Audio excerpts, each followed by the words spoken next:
Abra a tua Bíblia junto comigo no Evangelho de Lucas, capítulo 15. Eu amo esse texto.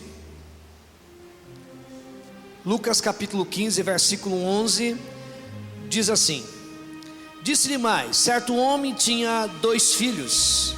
O mais moço deles disse ao pai: Pai, dá-me a parte dos bens que me toca. Repartiu-lhe, pois, os seus haveres. Poucos dias depois, o filho mais moço, ajuntando tudo, partiu para um país distante, e ali desperdiçou os seus bens, vivendo dissolutamente. E havendo ele dissipado tudo, houve naquela terra uma grande fome, e começou a passar necessidades. Então foi encostar-se a um dos cidadãos daquele país, o qual mandou para os seus campos apacentar porcos, e desejava encher o estômago com as alfarrobas que os porcos comiam, e ninguém lhe dava nada. Caindo porém em si, disse: Quantos empregados do meu pai têm abundância de pão, e eu aqui pereço de fome? Levantar-me-ei, irei ter com meu pai, e dir-lhe-ei: Pai, pequei contra o céu e diante de ti, já não sou digno de ser chamado teu filho, trata-me como um dos teus empregados. Levantou-se, pois, e foi para o seu pai, e estando ele ainda longe, seu pai ouviu, encheu-se de compaixão, e correndo lançou-lhe ao pescoço, e o beijou. Disse-lhe o filho: Pai, pequei contra o céu e diante de ti, já não sou digno de ser chamado teu filho.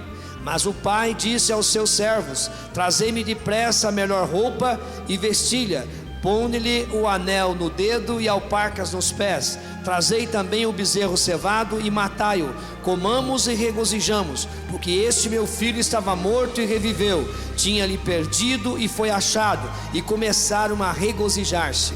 Ora, o seu filho mais velho estava no campo. Quando voltava a aproximar-se da casa, ouviu a música e as danças, e chamando um dos servos, perguntou-lhe o que era aquilo.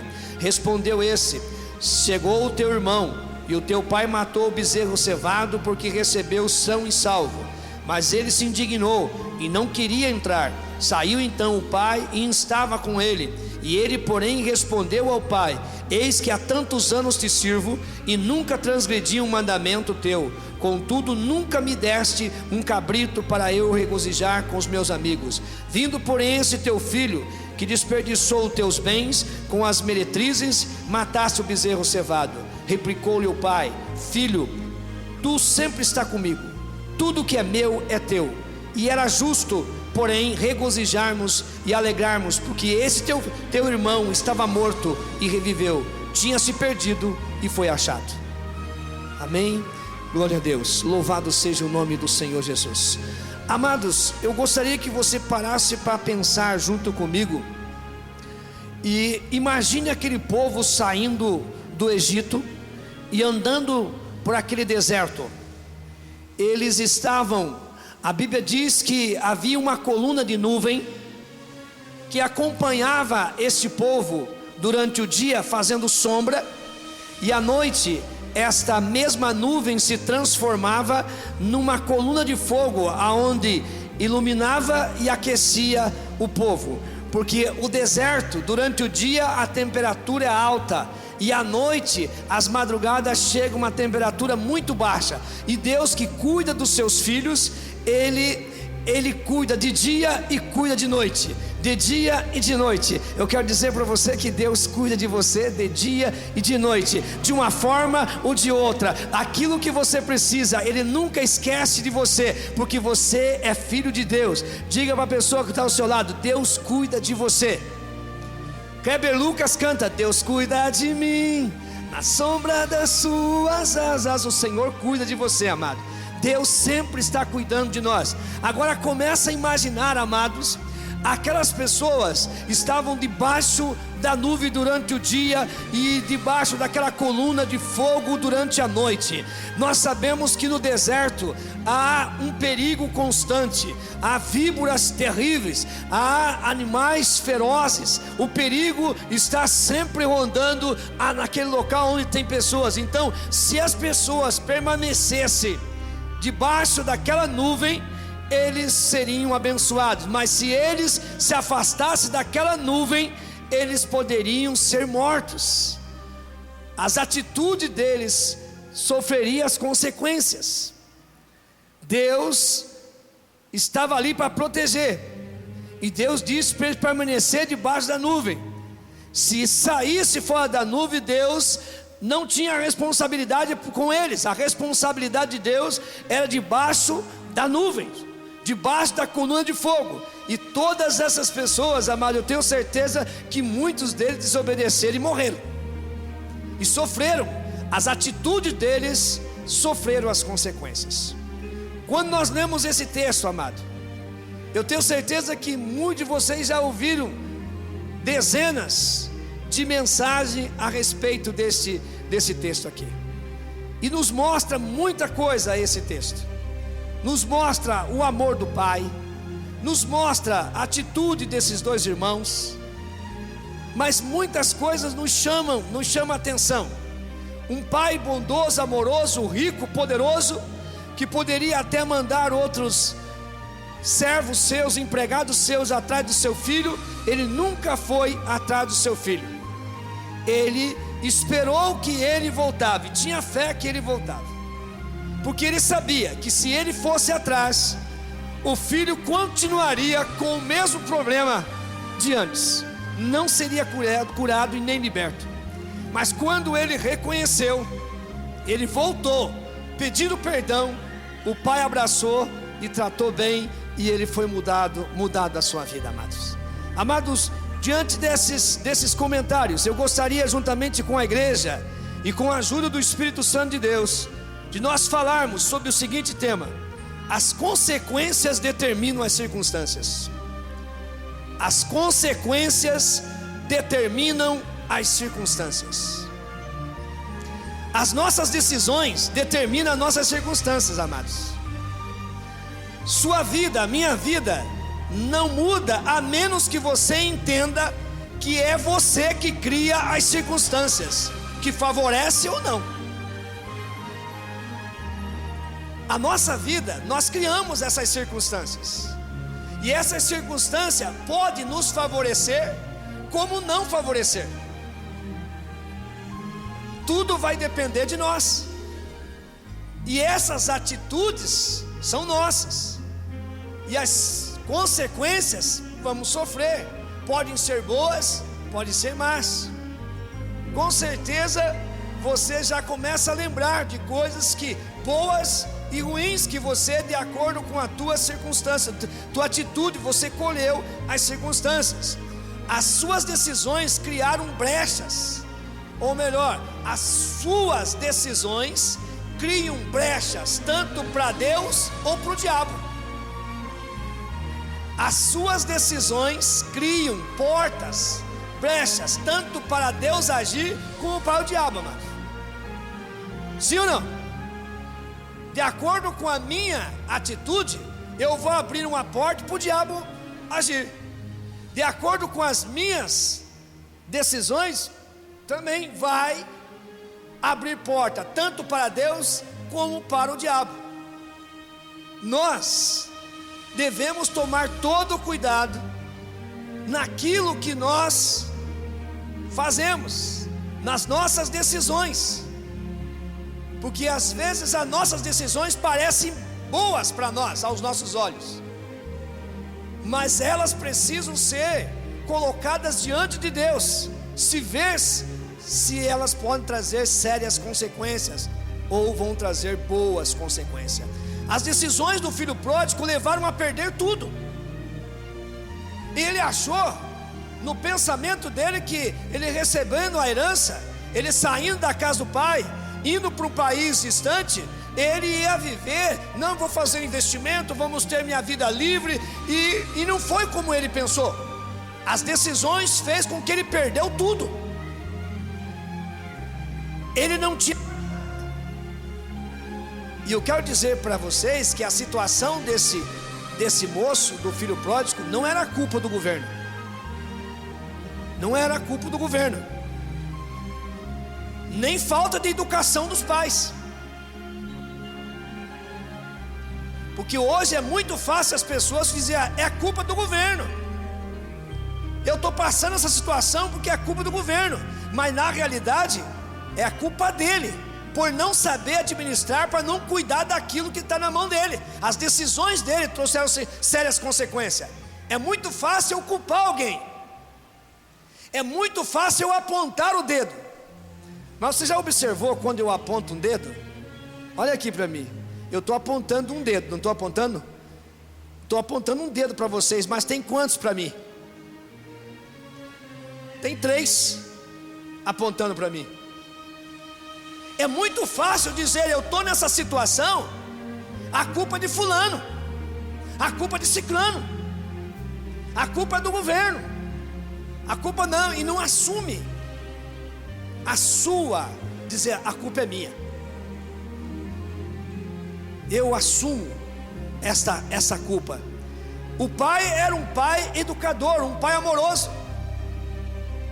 Ele não podia culpar o pai. A culpa é do pai, porque o pai deixou ele sair. Não. Quem sabe levantou alguém lá dos direitos humanos, diz assim: esse pai traumatizou esse rapaz. É o que mais nós ouvimos as pessoas dizer. Ele está traumatizado. Traumatizado? A atitude dele, ele está traumatizado. O que o pai fez traumatizou. O pai foi irresponsável por dar herança, mesmo sabendo que ele era imaturo. Alguém podia dizer isso, que o pai foi irresponsável. Foi irresponsável porque está dado a herança. Mas você esquece que o costume judaico é diferente do nosso costume brasileiro. O nosso costume brasileiro, a pessoa recebe herança quando os pais morrem, ou quando o pai está em vida, faz um testamento e já divide enquanto tem vida. Eu até sou favorável para aqueles que têm bem, que façam isso enquanto tem vida, porque depois de morto o negócio, eu já vi briga de irmãos e parentes no velório, já estão brigando com quem que ia ficar tal coisa, com quem vai ficar assim. O cabrito fica um fulano, o cachorro fica um ciclano, a viola fica um secando, e isso e aquilo, e vão repartindo, ficam brigando já. Então é melhor fazer em vida. Ó, tal coisa é seu, tal coisa é seu, isso, mais aquilo, pode ficar com isso. E agora quem não tem muita coisa, não se preocupa não, vai herdar as dívidas muitas vezes. Amados, então não podemos dizer que o pai foi irresponsável. O pai fez aquilo que era justo. É muito fácil nós culpar alguém sem nós conhecermos a causa. Nós temos que analisar essa causa. Na nossa época, alguém poderia dizer: a culpa é da globalização, da crise. Você percebeu que é comum as pessoas começar a dizer o seguinte: olha, as entradas caíram devido à crise, a crise mundial, globalização. Não tem isso, amado. A culpa não é nada disso. As pessoas querem achar um bode expiatório para culpar, para se justificar. E daí vem o governo também e diz o seguinte: estamos fazendo isso devido à crise, devido a isso, devemos fazer uns ajustes devido à crise. Então começam a encontrar alguma coisa. Então, se na nossa época alguém ia dizer assim, ó, que a culpa era da globalização e da crise financeira mundial, por isso o rapaz perdeu tudo. Será que foi por isso que ele perdeu tudo? Às vezes, amado, tem muitas pessoas que pensam que o seu dinheiro nunca vai acabar. Ele acha que aquele que ele recebeu vai viver pro resto da vida dele. Vamos comer, festar, porque não, dinheiro comigo não falta. A culpa foi dele de não administrar. E como nós falamos que as circunstâncias, falamos com respeito às consequências, determinam as circunstâncias. Então veja bem, amado, que a partir desse momento, o filho pródigo foi responsável pela perda dos seus bens. Ele foi responsável pela perda dos bens. As suas decisões levaram a perder tudo. Você já ouviu essa frase? A nossa vida é feita de escolhas. Já ouviram? É ou não é isso? Se hoje você está vivendo essa forma dentro de família, foi a tua escolha. Não queira culpar fulano, beltrano. Fulano está lá nas drogas porque culpa de fulano. Não, ninguém. Alguém te ofereceu, mas você tomou a decisão. Eu caí, mas você tomou a decisão. Então não adianta você apontar o dedo culpado. Você é culpado pela tua decisão. E quando você toma a decisão, você vai sofrer ou boas ou más consequências da tua vida. Nunca faça nada que você venha se arrepender depois. Por isso que nós devemos pensar muito bem sobre as nossas atitudes. As suas decisões levaram a perder tudo. Quando fazemos nossas escolhas, devemos arcar com as nossas consequências. Amado, até mesmo a Bíblia diz que a misericórdia de Deus é a causa de nós sermos consumidos. Não diz isso? Quando nós pecamos, todos nós somos pecadores, e quando nós confessamos nosso pecado, Deus perdoa os nossos pecados, mas não nos livra das consequências dos nossos pecados. Graças a Deus que o Senhor não leva em o tempo de ignorância, e a misericórdia dele é a causa de nós não sermos consumidos. Se nós sofrêssemos 100% das consequências que nós fazemos, estava perdido. Para você entender melhor isso, quando uma pessoa é julgada, faz todo o levantamento do caso, a investigação, todo o processo, você pode notar que demora. Uma pessoa, às vezes ele é presa, vai até ano para depois ele ir para o julgamento. Quando diz julgamento, porque o caso foi investigado, o caso está encerrado, foi comprovado todas as provas, e daí chega o momento, o júri e tal, acontece, o juiz vai bater o martelo. Quando o juiz bate o martelo, diz caso encerrado. Não diz isso? Caso encerrado. E daí diz a sentença. Ou seja, quando ele diz caso encerrado, o caso está terminado, mas as consequências é tantos anos de cadeia. O tempo que a pessoa está passando é consequência do erro dele. Muitas das vezes, amados, nós pais sofremos as consequências por criarmos mal os nossos filhos, por não sabermos. Nós pecamos, erramos amando. Os pais é desse jeito, e sofrem as consequências. Conta a história de um pai que ele não deixava os filhos ser sempre à vontade, e o filho fazia o que queria, tinha o que queria, e ele se tornou um marginal mesmo. Sumiu no mundo, roubando, matando e fazendo tantas coisas. Muitos anos depois, esse homem estava no seu sítio trabalhando, já de idade. Chegou um rapaz barbudo, cabeludo, todo esquisito. Chegou assim e chamou ele de velho e tal, e cumprimentando. E daí chegou assim e disse, pegou um cipó verde e disse assim para ele: coça esse cipó. Ele encoxou. Pegou um outro, até chegou num cipó já seco, duro, coçou, quebrou. Ele disse o seguinte: o senhor sabe quem eu sou? Não, eu sou seu filho. Se o senhor tivesse me educado da forma que devia, eu não seria esse marginal que eu sou hoje. Vocês sempre me ouvem falar assim, que cipó se coça enquanto é verde.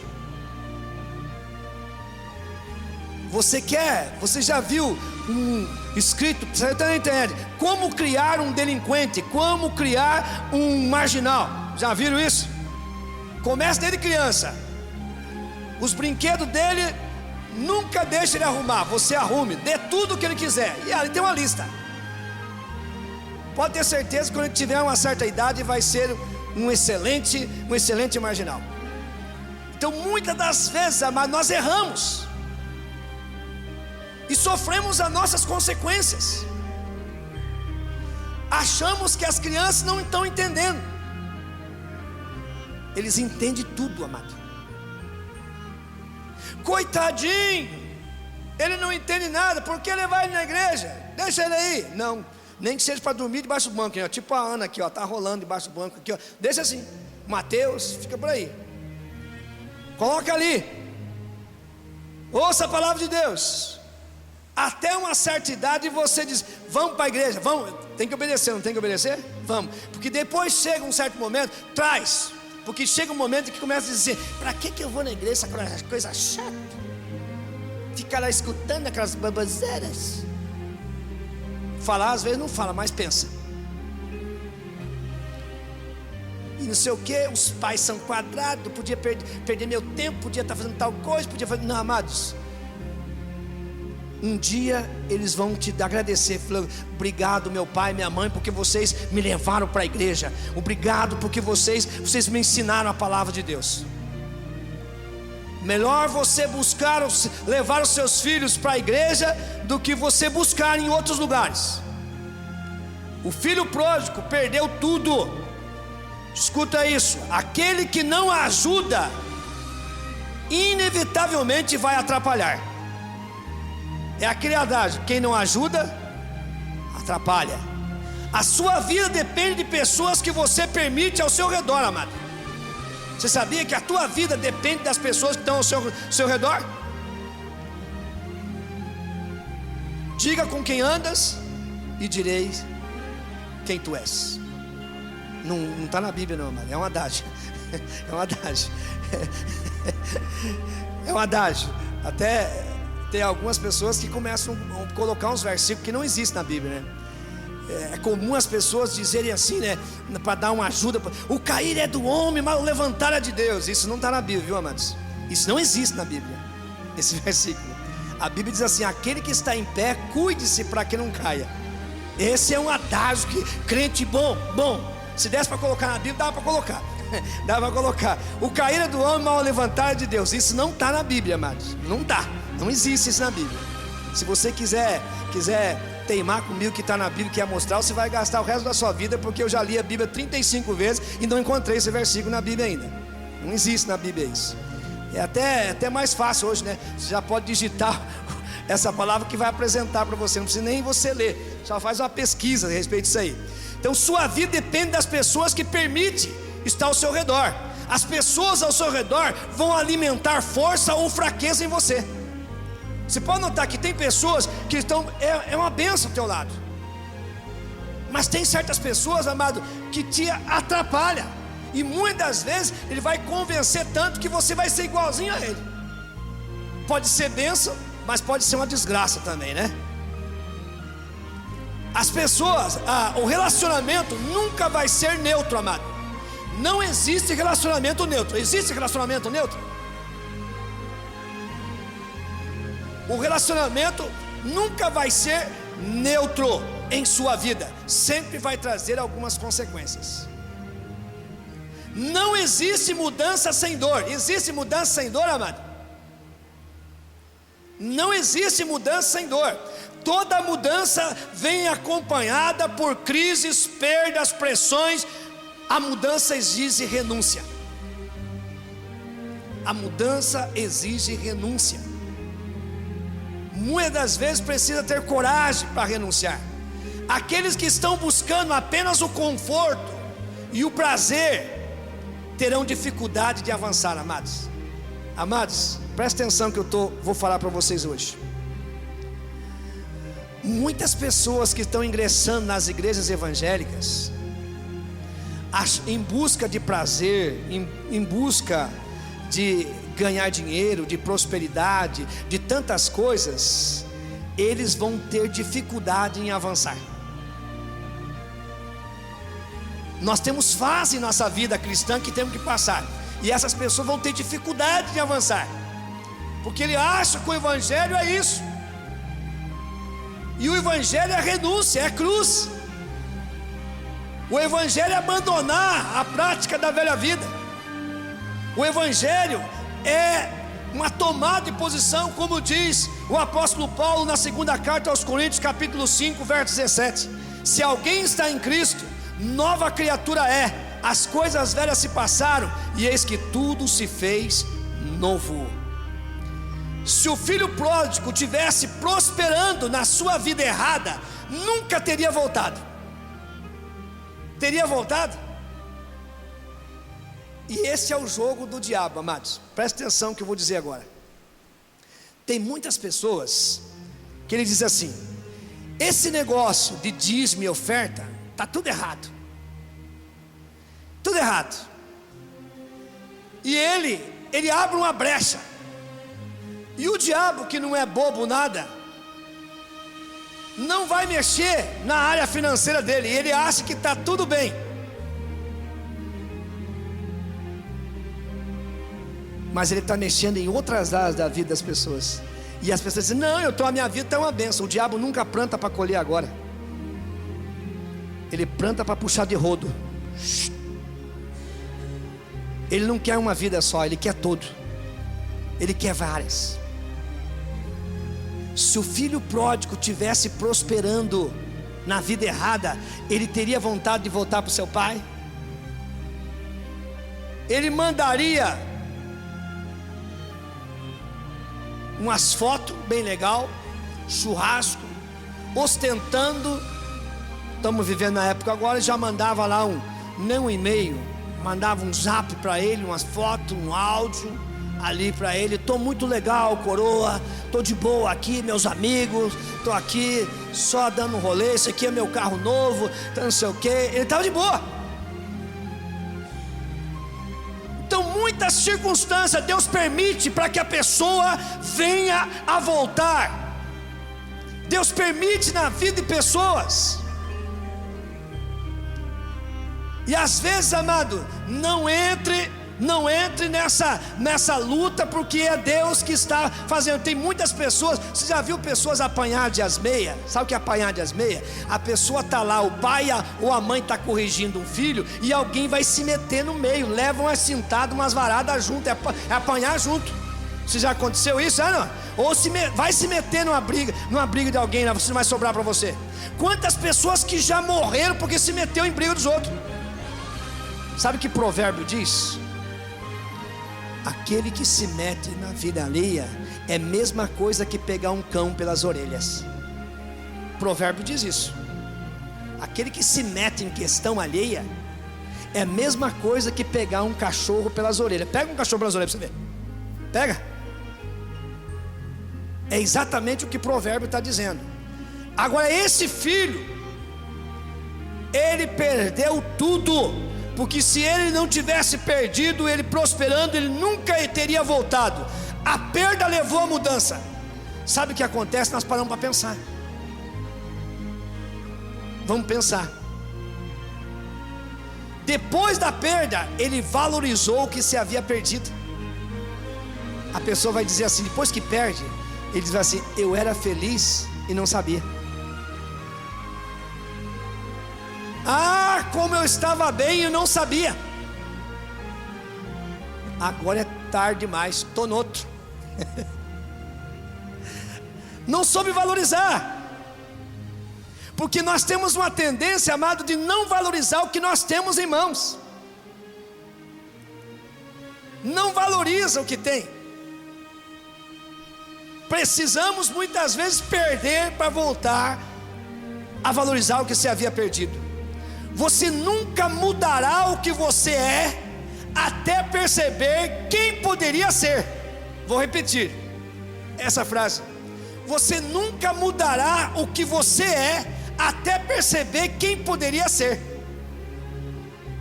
Ou seja, quando você, meu amado, imaginar o que você poderia ser, daí você muda. Olha o que o filho pródigo disse: lá na casa do meu pai, os empregados estão vivendo uma vida melhor do que a minha. Eu perdi isso. Eu poderia ser encarregado, eu poderia estar assumindo o lugar do meu pai, eu poderia estar fazendo isso e aquilo. Ele começa agora a pensar o que ele poderia ser. Ele pensa assim: quantos trabalhadores do meu pai têm pão com fartura e eu aqui morro de fome? Ele começa a pensar o que ele poderia. O que ele poderia ser? Valorizar, amados. Valorize.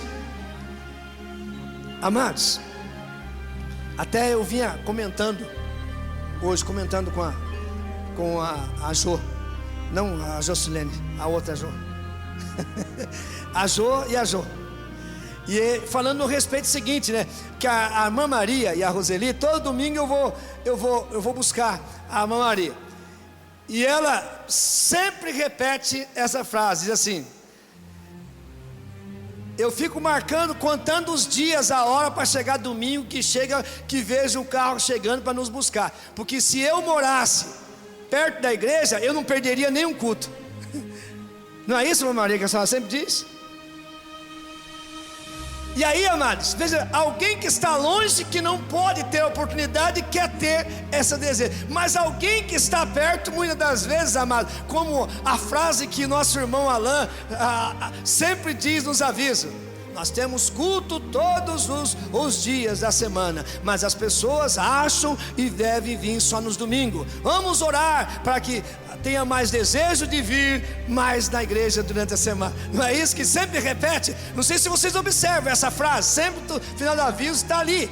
Então às vezes nós não valorizamos. Eu encontrei muitas pessoas, amados, que vinha na igreja a cada 15 dias na igreja, jovem ainda, vinha na igreja, e na época ele foi trabalhar, na época ele estava no exército em Curitiba, e ali, amado, quando ele vinha para a igreja, ele chegava e dizia assim, ele queria dar o testemunho: irmãos, como eu senti saudade, como eu queria ouvir, eu sonhava ouvir a voz do pastor. E antes a voz do pastor, ele queria só ouvir de 15 em 15 dias. Nós só vamos valorizar quando nós estamos perdendo, estamos longe. Amados, o que você determina é o que você sente. Eu vou voltar isso aqui que é muito importante. O que você determina é o que você sente. O que você sente determina o que você faz, e o que você faz determina o que você é. Entenderam isso? Vou repetir novamente. Olha bem. O que você determina é o que você sente. E o que você sente determina o que você faz. E o que você faz determina o que você é. Pensa nisso. Vai determinar o que você é. O que você é hoje, todas essas consequências. O jovem pródigo estava no meio dos porcos, pensando que poderia estar numa posição melhor. Ali ele começou a ver quem ele poderia ser. Quantas pessoas, amados, que hoje assim, ó, eu poderia ser fulano, eu poderia terminar, mas hoje não posso mais. Deus nunca, agora isso aqui é maravilhoso. Deus nunca consulta teu passado para determinar o seu futuro. Deus nunca consulta o teu passado para determinar o teu futuro. Você já imaginou Deus consultasse o meu passado para determinar o meu futuro? Você já imaginou se Deus determinasse o teu passado para determinar o teu futuro? Você já imaginou isso? Deus é bom, em todo o tempo Ele é. Amados, eu se fosse você, eu dava glória a Deus, porque se Deus não está olhando o teu passado não, amado. Porque se Ele analisasse o meu e o teu passado, nós estávamos perdidos.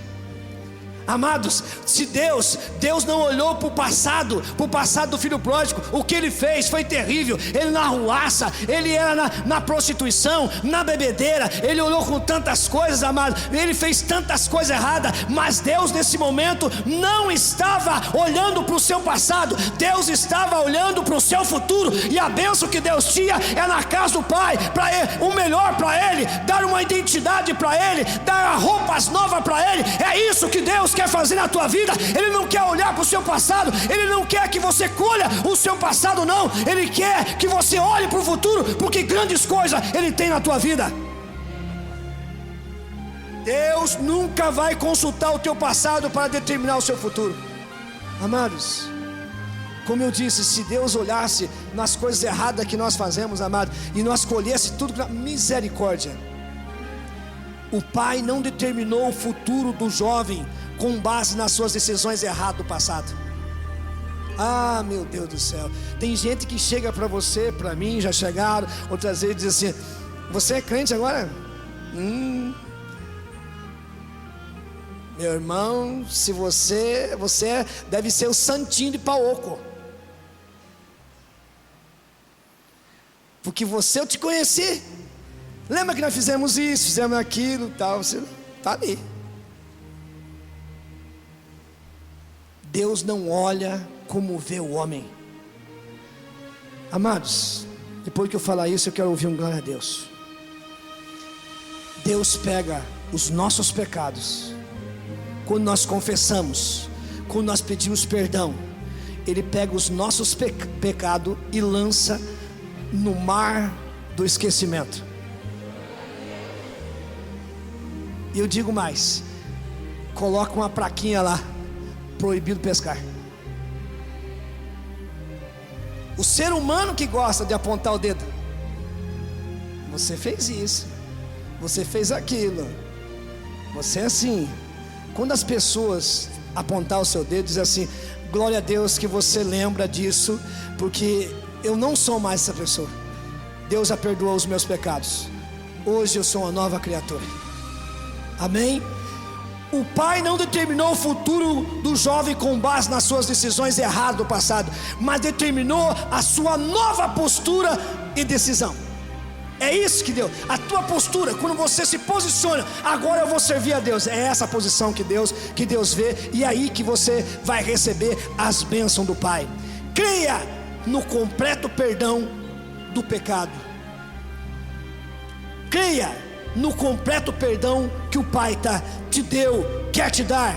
Imagine se o filho pródigo, agora estou encerrando, imagine se o filho pródigo rejeitasse a festa, dizendo ser imerecedor.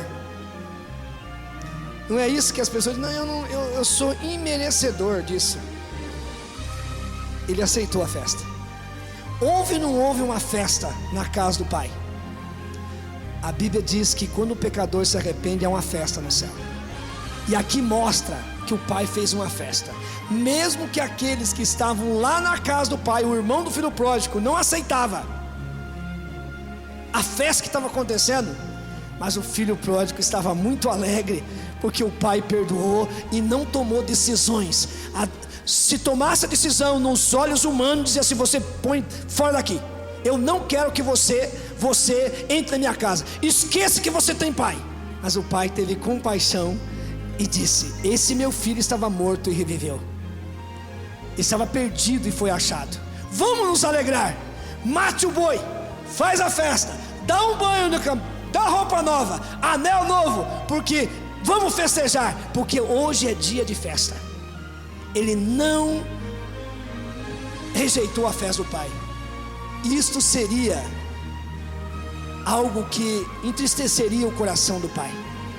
Eu quero dizer para você que você não quer entristecer o coração do Pai, porque o que Deus tem com você, o que Ele quer dar para você, é baseado na tua posição diante dEle, não o teu passado, não as coisas erradas do passado. Ele quer te abençoar devido ao teu posicionamento com Ele, a tua atitude que você tomou diante dEle, olhando para a cruz, olhando para o sacrifício de Jesus Cristo. É essa posição que o Senhor se posicionou e quer abençoar mais a tua vida. Eu quero que você se coloque em pé. Meu Deus, obrigado. Obrigado por tudo que o Senhor tem feito. E que a tua palavra, Senhor, se cumpra, porque passarão os céus e a terra, mas as suas palavras não hão de passar. Dá a cada um uma semana abençoada, protegido e guardado pelo Senhor. e que o grande amor de Deus, a graça do nosso Senhor e Salvador Jesus Cristo e a comunhão com o Espírito Santo, que vive e reina em cada coração, e aqueles que crêem digam: Deus te abençoe, e vamos lá para o salão social em nome de Jesus.